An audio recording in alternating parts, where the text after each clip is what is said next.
Mă bine v-am găsit, la noua lunea Romicaca Mâncare. Astăzi vă voi vorbi despre subiectul pe care Edison a vrut să-l abordez. Pe ăla cu of. A, da, mă. Of, of, of, deșteaptă ești, cu zâmbetul îmi vorbești. Da, mă, Nicu de la Căzănești a scos această melodie pe două voci. Vă lăsa link în descriere. Dar mă gândesc mai bine la ceea ce vreau să spun în altă lună Romicaca.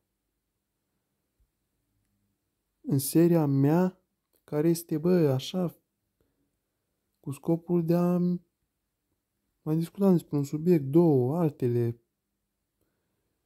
pe gameplay de scor, ca să aibă și seria asta un scor bun,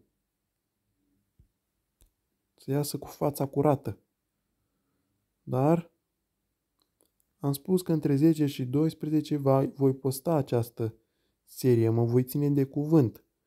Și când nu o voi putea face, voi anunța că nu o pot face. Când o să am 1000 de abonați, o să fie mai ușor. O pun în comunitate și zic că nu pot posta. În cazul în care chiar nu pot. Dar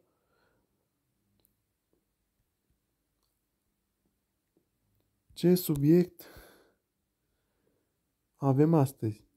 E ăla cu of. Of. România.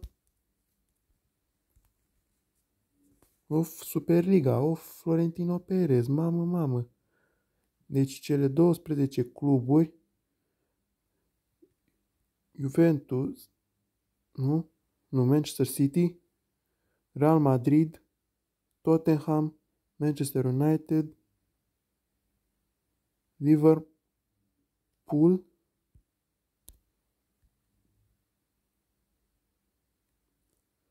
mai erau cluburile alea din Spania, Barcelona, Atletico Madrid,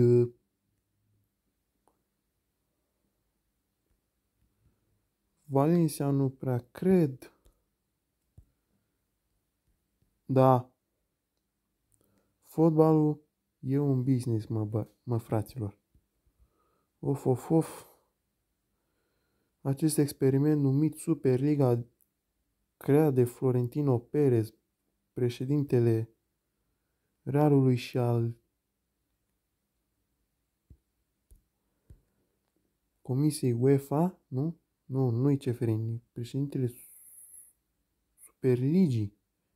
Deși PSG, Dortmund și cu Bayern s-au opus înființării acestei Superligi, o competiție care constă în 10 echipe în câte două grupe,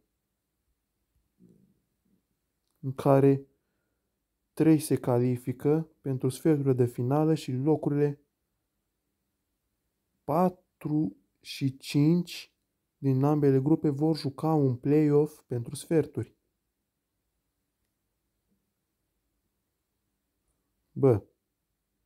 Să faci o așa competiție,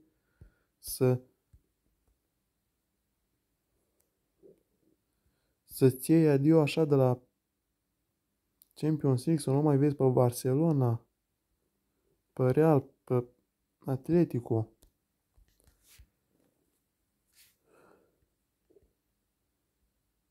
Măcar mai văd și eu echipe din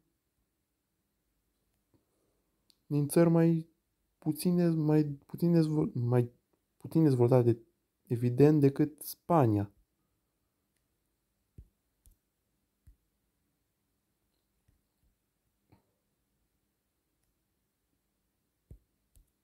Da, și cam asta e treaba. Eu zic că acest experiment nu va ține mai mult de un singur sezon. După ce că vom avea și Conference League, a treia competiție UEFA, mai bagă și pe aia cu Superliga. Și în pofida acestei Superligi, echipele nu vor primi licența pentru FIFA 22.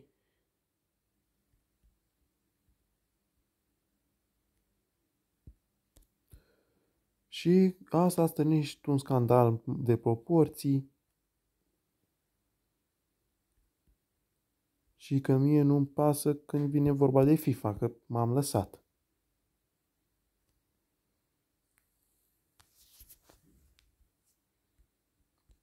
Vreau să spuneți și punctul vostru de vedere, dacă decizia e proastă sau sunteți de acord cu mine că nu o să mai vezi Barcelona cu, nu știu,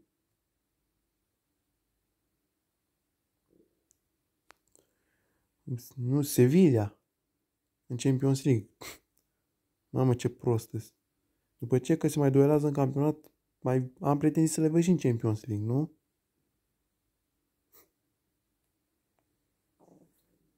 Sau, nu, sau Real Madrid cu Porto. Porto, club care a refuzat să intre în această competiție.